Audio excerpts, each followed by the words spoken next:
I just want to say that I believe that I can. And one man does make a difference. And this morning when I was preparing my heart and just preparing myself to be a vessel and to just asking God to work through me, it's definitely I heard, I am a poor boy to ba-rum-pa-bum-bum. My finest bricks I give ba-rum-pa-bum-bum. I give you my all. I want to lay it here and to say that if I can step into my power and shine my light, I pray that you can too. So right after I did that, having this emotional moment of trying to say, really each of us, one by one is connecting and we can change the world. So then I hear, put me in, coach. I'm ready to play today. Can't you see? Look at me. And I was like, okay, now this is good. But I tell you, in the world that we live in, basically, it's the self-talk. It's all the negativity and all the can'ts. I don't. I won't. We don't even think in terms of I can. And when we look at our lives, as we get so much into just the day-to-day operations, we don't think about even the impact that we have and how we even interact with each other. It becomes very much just about me and me getting by and I'm busy and I'm this. It's all the patterns that we keep telling ourselves. What are you telling yourself? When you look at someone like Gandhi, he went out and said, be the change that you want to see in the world. You have to think back and think, am I showing up using the best of me? Mother Teresa said, if you can't feed 100, feed just one. I've been in a major season of prep in my life. I've definitely been being pruned. And I said that we all have different seasons of knowing that when we're in nursing, and I'm a nurse by trade, is that was preparing me to this step and where I'm going to be. And all the things that we're doing is looking at the opportunity to grow in who we are. And when I was preparing this, I was thinking about my grampy who's in heaven. And this morning when I was having breakfast, just I have a wall of my family.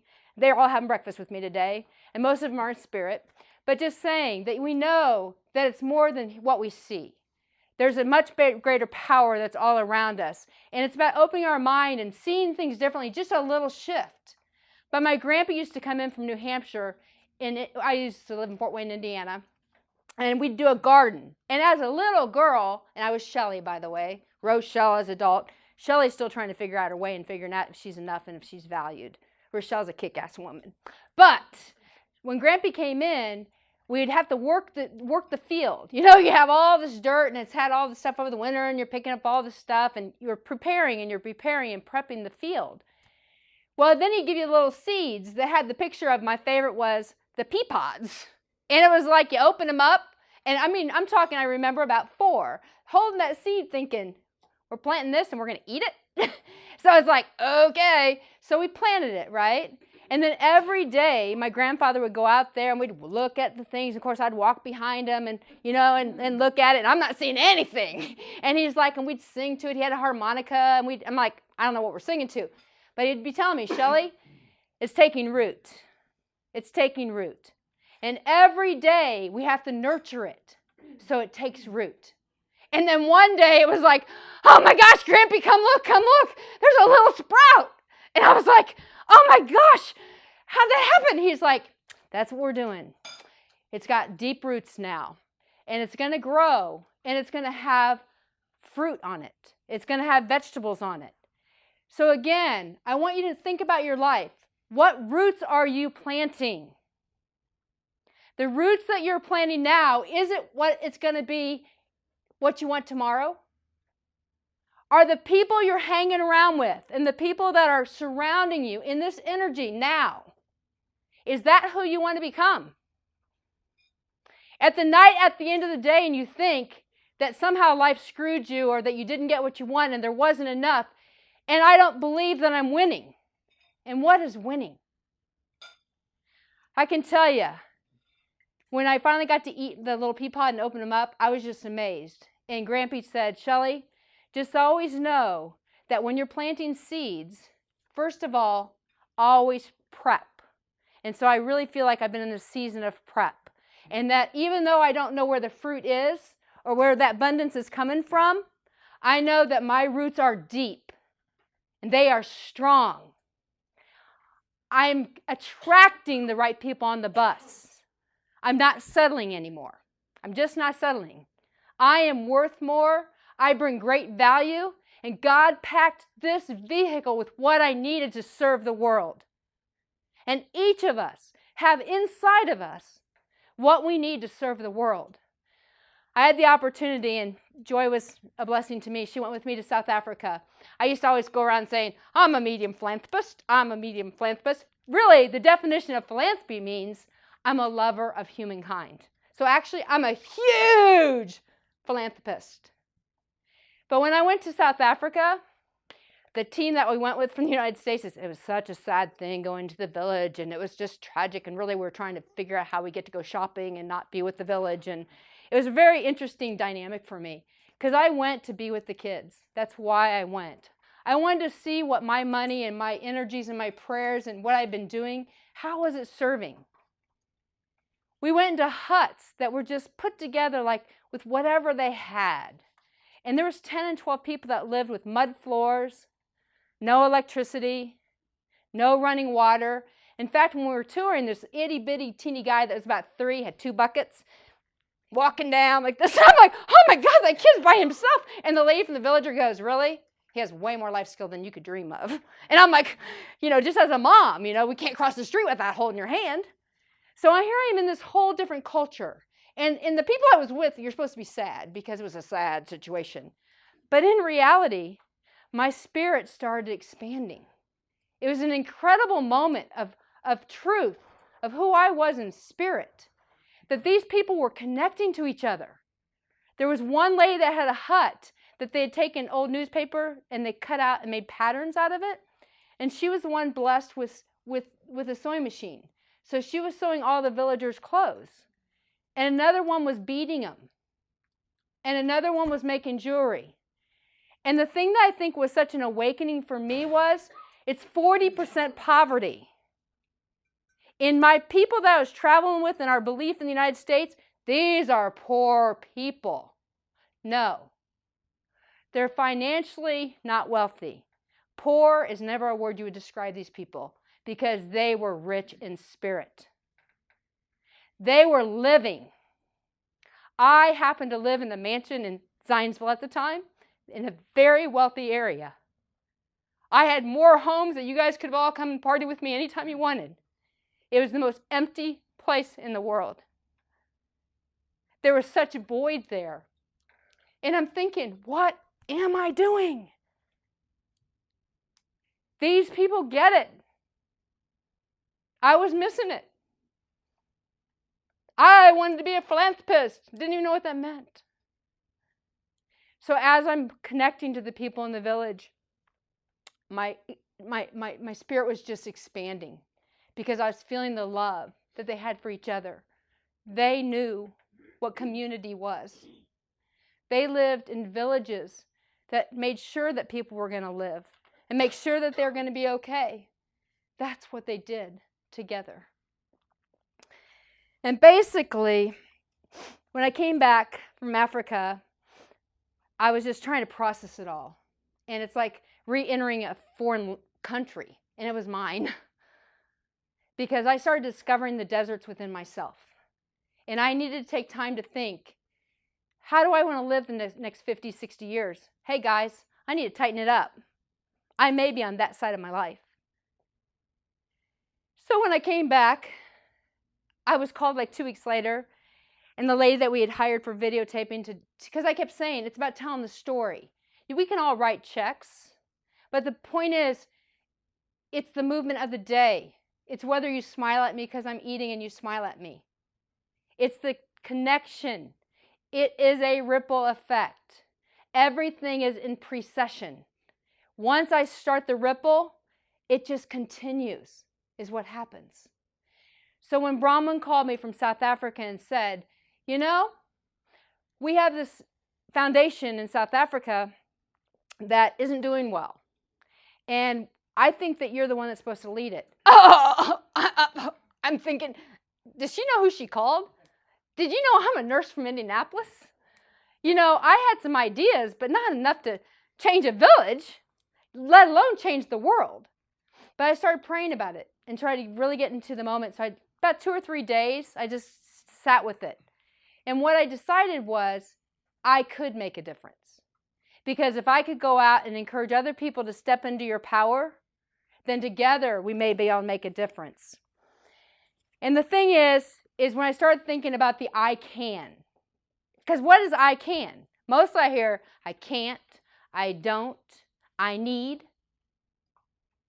What happened to the I cans? Things were not done in, that's ridiculous. That certainly is ridiculous. So you think you can save South Africa? That is not a place to start. Where do we start? I was asked. So you begin there. But I, for me, is indivisible. We're inseparable. There's one source energy, and we're all part of it. It's really not, for me, it's not a religious thing. It's a very spiritual thing. Because together, we're creating energy.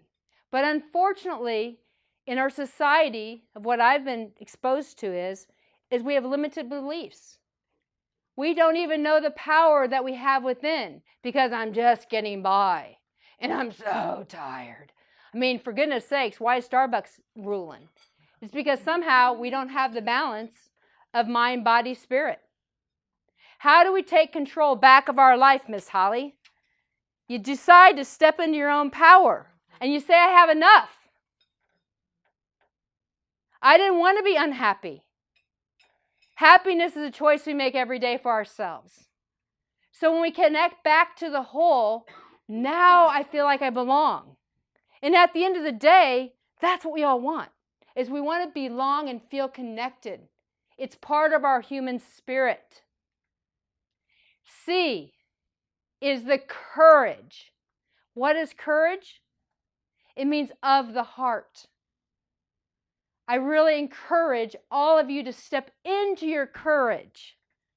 Because bottom line is, without it, we have nothing. Love is always expanding. Always expanding. If you feel like you're shrinking and you feel like that voice is not being heard, take a check and see if you're moving into fear. Check it out. Because fear will always shrink us and love will always expand us. And in one of my circles, I was talking about self-care. All the entrepreneurs of the world, we're out there doing great things. We're doing all these things. But what happened to you?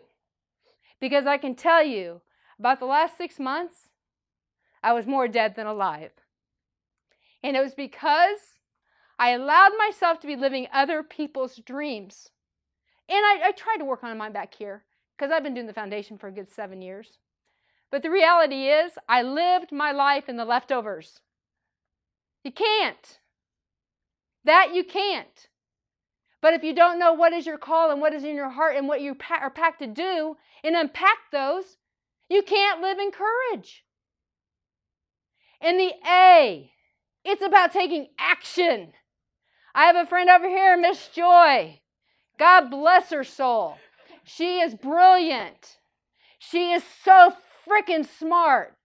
She is one of the more papers than I've ever seen in my whole and stinking life. Okay? But it's always going to be redone. It's never good enough.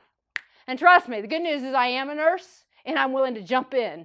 And I take a look at it for a minute and say, well, I can do that. And then when you get in, you go, whoa, I got to figure out how to do this. But the reality of life is, as soon as things are in motion, stay in motion. Everything is a process. Everything is about showing up, trying, making corrections. Making corrections. Trust me, when you put yourself out there, oh, you get critics. But even like, I'm doing this triathlon to raise money for blah, blah, blah.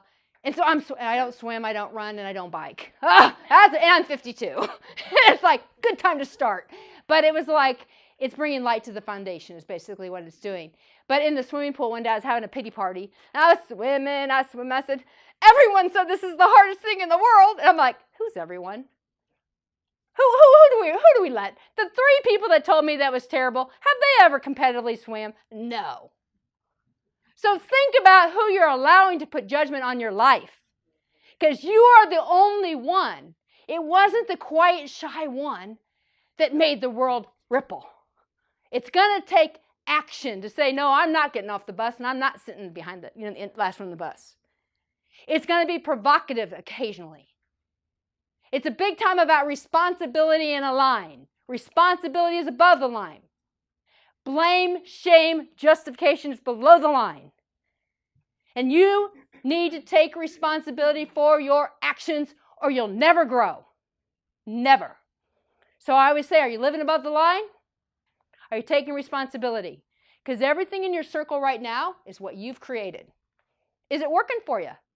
I'm a coach. If it's working for you, keep doing the same act. It won't change. But you have to decide. The other thing about A is asking, because it's humbling. I ask God every day for guidance to say, use me, show me. Because it is walking blindly, because a lot of what we're doing is trailblazing. Because right now, the darkness is very dark. And it's almost like that's what we're feeding on. It's almost like the vampires coming out at night, sucking your energy. And if you're allowing yourself to do that, you won't have any life force. That's why we're living on Starbucks and sugar and having obesity issues and stuff, because it's a different type of energy. There is a source energy. We have to connect to each other and God to get that source. But we have to ask for help. People are like, well, you're crazy. Who do you think you are to be able to change the world? Well, I think I can. I'm kind of doing it. But the thing is, it's not me. It's the team, the people that keep showing up. Because team, everyone achieves miracles and mastery. It is about perfect practice. This is all practice. Like even practicing love is a practice. Because we can choose to not, we can be critical and all those things and gossip and all those things and rip people apart. But what is that doing for your own spirit? It's taking you down. Basically, when you go to an N, is your network. And the awesome thing about eWomen Network is Sandra Yancey's vision is lift as you climb. And the thing is, all of us, we're knowing one, learning one, doing one. And it's really about practice. But is your networking? You know, I think back to when I thought that I had to do things by myself. My little voice was like, you're not a very good writer.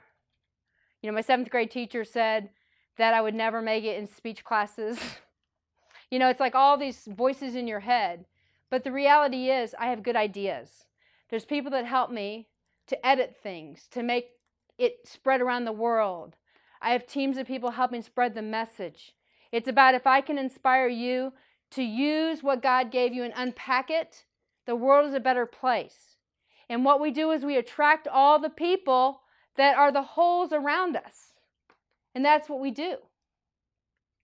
And so you just have to always think about, again, who are you surrounding yourself and how are you feeding your mind? And at one point in time, my book is called Reignite Your Inner Light, because the people I see, your light is never out. Sometimes it's diminished. And maybe it's time that you need a little supercharge. And to figure out, what did you get packed for? What's in your bags? Have you unpacked your bags?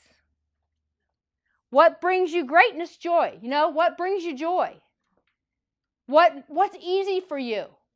Life is not meant to be a struggle, promise. It's work. It's commitment. It's keeping your eyes on the prize. I'm a witness here today that as long as you know your why, the how shows up. You have to know your why. And I have some amazing teammates on my team that don't want to be this. I didn't know I wanted to be this either, but it's kind of how you spread your message. The reality is, I want to impact the world. That the bottom line is, if we're intertwined together and we're weaved together, we start with our little community. We can go to our state. Now we have 2 states here. And what happens when we connect all the states in all the nations? And I went to business school in Malaysia for 3 weeks in November. Life-changing again. And people had all kinds of things around religion, and because there's a lot of Muslim, and some of the holiest people I've ever met in my life. But they have to serve each other. They're in a crisis like no one's business. They want something to have hope. They want to believe something to hold on to. And the thing is, my whole thing is about Shelley the lightning bug. She didn't know she shined, and she didn't know she could fly. And what she did is she went on a journey to find herself. And the bottom line is, look at this. I like this one. That means 5. I wasn't quite done. Okay. But Shelley the lightning bug, she had to go on a journey, and she wanted to be like everyone else. Because if you think this is like acceptable all the time, not so much. But what I'm finding is the people that I'm supposed to serve show up. They're the ones that I'm supposed to. And I have to bless and progress everyone else. They get big blessings. Because they have other work to do. People are like, why would I support you? It's not about me. It's really about shifting from the me to the we. Just a little shift. But it's consciousness. It's how we think. Are we thinking with limitations? Are you thinking with love and expansion? Believe in the possibilities. Learn your own gifts and skills. Like I said, I have 2 virtual assistants. Thank God. Bless their hearts. They have my back every which way. They know me. They keep me kind of in a line. I don't do that very well, but they try. But the thing is, when you get people that understand your mission and your vision, people will show up. Trust your network. Find the people of like minds, because what we need to do is network of nations. And as we intertwine all those pieces, it could be a big enough blanket that could actually keep the world warm. No one needs to be cold, hungry. They don't. But it's going to change how we think. Because if I help you to win, Miss Amy, if I help you to win, does that make me lose? I don't lose anything. It's kind of like sharing my light. If I can help get your light a little brighter, if I need to ignite you again, does it diminish my light? Never. So just know, I can. Please don't live in the I don'ts. I can't. I won't. Live in the I cans. One of my beliefs is we are programmed since we're little teeny kids. It takes conscious effort to change, because the deepest groove in your brain is what you're going to go back to. And when you're making new choices for yourself and your life, you're creating a new groove. But it takes a lot longer to get that groove going. So it's a natural fit. So be conscious of your patterns. Look at your patterns, because your patterns do become your future. What's in your heart? If it's hate, disdain, jealousy, despair, when life squeezes you, that's what will come out. But if you have love, light, and song within your heart, and that's in there, when life squeezes you, that's what will come out. This life is a game of life. It's a game. But how you play is significant. And how you know how you play is in the tough times. Because that's how you're going to show up. That's when life is squeezing you. No, people are not listening to you. They are watching you. And if we say we're spiritual beings, or we're Christians, or whatever title we want to give it, would I know your love? Do you care if I'm hungry? Do you care about my basic needs? And so what I'd like to end with is this one we're going to sing, and this is my song. And it's Shelley's song, and basically it's really how I moved to this movement, because the Tummies, Minds, and Spirits is about a sustainable program for education, reframing minds, a sustainable money system, which will be through music, which is funny because that was what came to me before my children's story. And then it's really about sustainable leadership. and we're all the leaders in this room. But we have to take the responsibility in our parts. And not everybody wants to be me, thank you, but I can't be you. So step into your own power. But actually, the ones of you that know this song in this room, sing it with me once, and then we'll all sing it together. I got a song in my heart. I must keep singing love in my life. I must keep loving light in my world. I must keep shining. Sing, love, shine. Sing, love, shine. Everyone! I got a song in my heart. I must keep singing love in my life. I must keep loving light in my world. I must keep shining. Sing, love, shine. Sing, love, shine. All right, everyone. Sometimes you have to ask for what you need, okay? So right now, everyone stand up and give yourself a standing ovation and look at each other and say, I'm glad you came. Woo! Woo!